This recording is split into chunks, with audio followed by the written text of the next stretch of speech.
دا بوټي یې راته راکاږه کړي دي بالکل چې کومه دی داسې کونټیل ولاړ دي. کلاس خو چوټي ده. امجد لګیا دی چې امجد او تیمور او زه هم راوختم د خیره سره.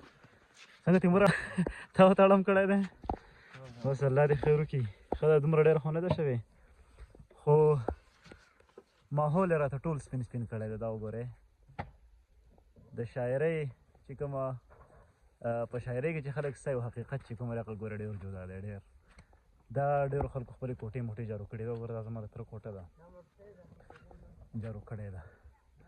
همدغه شان د خلک لګیا دي کوټې جارو کوي. دا وګورئ هاي هاي هاي هاي تیموریا چې کومه ده ګوره خپل موټرسایکل سایډ ته کوي. ښه او که نه واوره کې نښتې دي.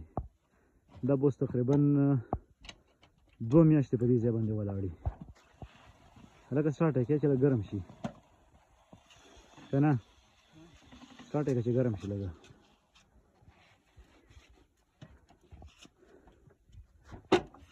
یا الله خیر.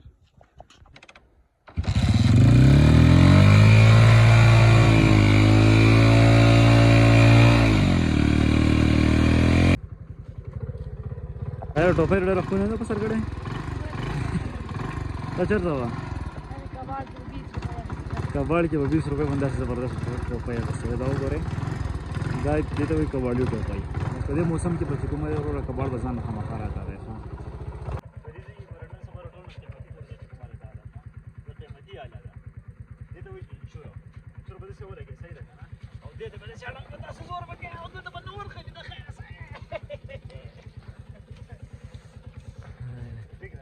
دې ته وایي انشور.